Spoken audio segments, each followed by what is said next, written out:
எந்த ஒரு செலவுமே இல்லாமல் நல்லா மேகத்தை கையில் எடுத்த மாதிரி பஞ்சு போல் வெண்ணெய் வீட்லேயே செய்யலாம். வீட்டில் நம்ம தினமும் பால் வாங்குறோம் இல்லைங்களா, அந்த பாலை வச்சு தான் நம்ம வந்து வெண்ணெய் எப்படி ரெடி பண்ண போகிறோம், எப்படியெல்லாம் அந்த ஏடலை ஸ்டோர் பண்ண அப்படின்றதுக்கான ஒரு வீடியோ தான் இது. நீங்கள் அந்த வீடியோவை கடைசி வரைக்காலும் நீங்கள் ஸ்கிப் பண்ணாமல் பார்த்தீங்கன்னா தான் இது உங்களுக்கு புரியும். ரொம்ப யூஸ்ஃபுல்லாக இருக்கும். எந்த செலவுமே இல்லாமல் வீட்டில் நம்ம வெண்ணெய் ரெடி பண்ணியிருக்கோம், காசும் மிச்சமாகும். இந்த பாக்ஸ் ஃபுல்லாக எனக்கு வெண்ணெய் கிடச்சிருக்குங்க. இதுக்கான செலவு எனக்கு 0 தான். கடைசி வரைக்கால பாருங்கள். வாங்க நம்ம இப்போது வீடியோக்குள்ளே போகலாம். Hello friends, welcome to Subhashree Jamuna channel. இன்றைக்கி நம்மளோட சேனலில் என்ன பார்க்க போகிறோன்னா, வீட்லேயே வெண்ணெய் எப்படி ரெடி பண்ணுறது, எப்படி எடுக்கலாம், 0 வேஸ்டேஜில் பார்க்கலாம். ஃபஸ்ட்டு வந்து இந்த 2 பாக்ஸ் ஃபுல்லாக தாங்க வந்து நான் வெண்ணெய் பால் ஏடல் நான் வந்து எடுத்து வச்சுருந்தேன். தினமும் நம்ம வீட்டுக்கு பால் வாங்குவோம். நான் வந்து ஒரு 700 பால் தாங்க வாங்குவேன். அதுலேருந்து நம்ம பால் காய்ச்சி வைக்கும்போது கொஞ்சம் ஏடல் வந்தாலும் நம்ம வந்து அதை வந்து சோம்பேறித்தனப்படாமல் நம்ம வந்து எடுத்து பாக்ஸில் போட்டு ஃப்ரீசரில் தான் வைக்கணும். அப்படி வச்சு தான் கெடாமல் இருக்கும். இல்லைனா வந்து ஒரு மாதிரி ஸ்மெல் ஆகிடும். ஸோ ஃப்ரீசரில் வந்து ஸ்டோர் பண்ணி வச்சுக்கோங்க. நான் ஒரு 3 மாதம் இருக்குங்க. ஒரு கொஞ்சமாக இருந்தால் நமக்கு வந்து வெண்ணெய் எடுத்து அதில் நெய் நம்ம உருக்க முடியாது. ஒரு 3 மாதம் வரைக்காலும் நம்ம வந்து ஸ்டோர் பண்ணி எடுத்து வச்சுட்டு அதுக்கப்புறமா ஃப்ரீசர்லேருந்து ரூம் டெம்பரேச்சர் மாறினதுக்கப்புறமா நல்லா அந்த வந்து பால் ஏடை வந்து நல்லா சாஃப்டாக இருக்கும்.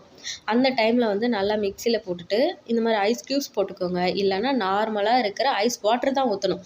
நார்மல் வாட்டர் இல்லாமல் நார்மல் ஃப்ரிட்ஜில் வச்சுருந்த தண்ணி கூட நல்லா ஊற்றி ஒரு 5லேருந்து 10 நிமிஷம் நல்லா மிக்சியை ஓட விட்டிங்கன்னா தனியாக பிரிஞ்சு அந்த வெண்ணெய் அப்படியே தானாக மேலே வந்துடுங்க. அப்படியே மேகம் மாதிரி இருக்குது பாருங்கள், தொட்டு பார்க்குறதுக்கு அவ்வளோ ஒரு சாஃப்டாக இருக்குது.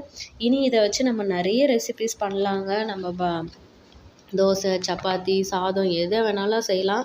குழந்தைங்களுக்கு மவுத் அல்சர் இல்லை ஸ்டொமக் அல்சர் எதனா இருந்தால் கூட, அவங்களுக்கு அந்த வாயில் அல்சர் இருந்தால் கூட நம்ம இந்த வெண்ணெய் எடுத்து அப்ளை பண்ண விடலாம். இது வந்து எந்த ஒரு கெமிக்கலும் இல்லையே பார்த்தீங்களா. நம்ம பசும்பால் வீட்லேயே நம்ம காஃபி, டீ போட வாங்குவோம். அதிலிருந்து ஏடலை எடுத்து நம்ம அதை ஸ்டோர் பண்ணி இதில் வந்து நம்ம வெண்ணெய் எடுத்துருக்கோம். ஸோ நம்ம பாலுக்கு, காஃபி, டீக்காக தான் நம்ம பால் வாங்குறனே தவிர நம்ம வெண்ணெய் எடுக்கணும் அப்படின்றதுக்காக எந்த ஒரு செலவும் பண்ணல. ஸோ நமக்கு வந்து 0 செலவில் தான் நம்ம வந்து இதை பண்ணியிருக்கோம்.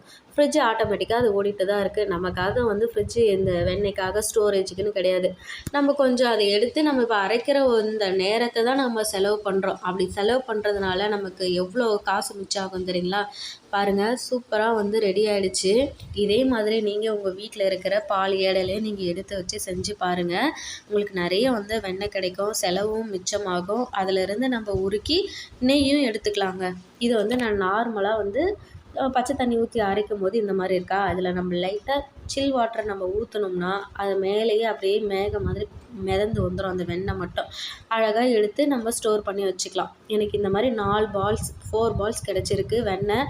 அவ்வளோ சாஃப்டாக இருக்குது பாருங்கள், தொட்டு பார்க்குறதுக்கு. இதை வச்சு நம்ம வந்து ஸ்டோர் பண்ணிக்கலாம்.